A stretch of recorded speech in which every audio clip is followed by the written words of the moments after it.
everyone, Assalamu alaikum. Hello everyone, Assalamu alaikum, good morning. Welcome to our page ভবঘুরে traveller. আমরা আজকে হচ্ছে এখন বাজে হচ্ছে 4টা। সো আমরা বের হয়ে গিয়েছি। আমরা যাচ্ছি হচ্ছে স্কটল্যান্ডে। As usual আমাদের ফেভারিট হলিডেতে যাত্রা শুরু করে দিছি। সো এখন জাস্ট ফাইনাল আসলে যাত্রাটা শুরু। আমরা দোয়া করবেন, 8 ঘন্টার লং জার্নি। এবার একটু ডিফারেন্ট সাইডে যাচ্ছি, স্কটল্যান্ডের সবচেয়ে বেশি কি বলবো ঠান্ডা এরিয়াতে। পুরোটি ব্লগ দেখতে থাকুন, আমাদের সাথেই থাকবেন। আশা করি এবার স্কটল্যান্ড ব্লগও আপনারা পছন্দ করবেন। আমার লাইটটা পড়ে যেতেছিল। সো হলিডে আসা মানেই হচ্ছে সার্ভিস সেন্টারে থামা। বৃষ্টি বৃষ্টি পড়ছে আর আমি তাড়াহুড়াতে এবার আমার ব্যাগ গুছাতে গিয়ে যেটা হয়েছে সেটা হলো আমি কোনো হিজাবের পিন নেই নাই।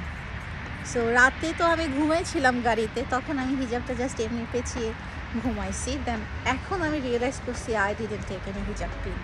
সো পিন ছাড়া কীভাবে হিজাব করতে হয় ওটা একটা ট্রায়াল দিছি। আই থিঙ্ক খারাপ না, চলে। আমাদের খাবার চলে এসেছে। আমার চিজ টোস্টি, রক্সি হচ্ছে tomato tuna wrap. So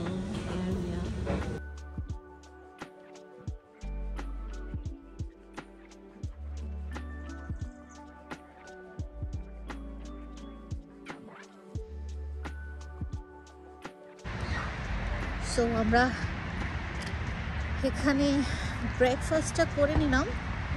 almost এখন ভালোই বাজে, অলমোস্ট 12টার মতো বেজে গিয়েছে। সো একটু লেট ব্রেকফাস্টই করলাম। এখন আবার যাত্রা শুরু করব আমাদের। আমার কিন্তু আমার হিজাবের স্টাইলটা খারাপ লাগছে না এখন। লিটারেলি কোনো রকমের পিন ছাড়া এই হিজাবটা আমি পরেছি। And it's easy.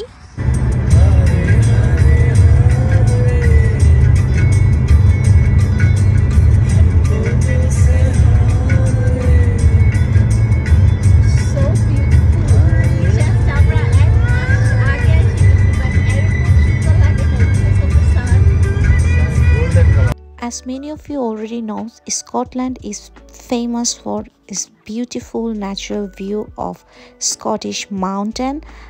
This time আমরা যে এরিয়াটাতে যাচ্ছি সেটা হচ্ছে স্কটিশ হাইল্যান্ডের one of the most beautiful village, যেটা নেম হচ্ছে কিলিন। কিলিন বিশেষত্বই হচ্ছে এটা এমন একটা জায়গা যেটার চারিদিকে শুধু ওয়াটারফল, স্পেশালি ফল অফ ডকাট। এই ঝর্ণাটার নামেই হচ্ছে কিলিংয়ের এই সিটিটাকে সবাই চিনে। As we said, we started our journey at 4 AM in the morning from England. And স্কটল্যান্ডে পৌঁছাতে আমাদের বিকেল 3:30। স্কটল্যান্ডে বলতে আমরা বোঝাচ্ছি স্পেসিফিকলি কিলিংয়ে। এটা কিন্তু স্কটল্যান্ডে আপনার গ্লাসগো বা এডিনবরা থেকেও অনেক দূরে। এটা স্কটিশ হাইল্যান্ডের একেবারে শেষের দিকে। সো আপনারা দেখতেই পাচ্ছেন দ্য ভিউ। অ্যান্ড আমি জানি না এটা আসলে ক্যামেরায় আমি কতটুকু আপনাদের বোঝাতে পারছি। It's beautiful. প্রতি বছরই অনেকবার স্কটল্যান্ড আসা হয় just because we love nature. And Scotland হচ্ছে অন্যতম একটা নিদর্শন যেখানে আসলে আপনারা ডেফিনেটলি প্রকৃতির প্রেমে না পড়ে পারবেন না।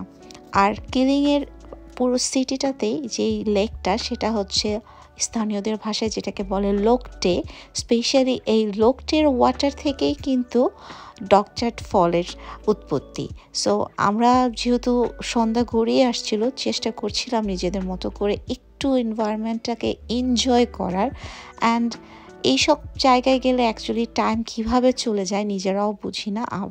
আমি কিন্তু এবার স্কটল্যান্ড ট্যুরের চেষ্টা করব ব্লগগুলো পার্ট 1, পার্ট 2, 3 করে ছোট আকারে আপনাদের সাথে শেয়ার করতে, যাতে আমি আমাদের মেমোরিজগুলো আপনাদের সাথে সুন্দরভাবে শেয়ার করতে পারি এবং আপনারাও দেখে বিভিন্ন জায়গাগুলো সম্পর্কে ডিটেলসে জানতে পারেন।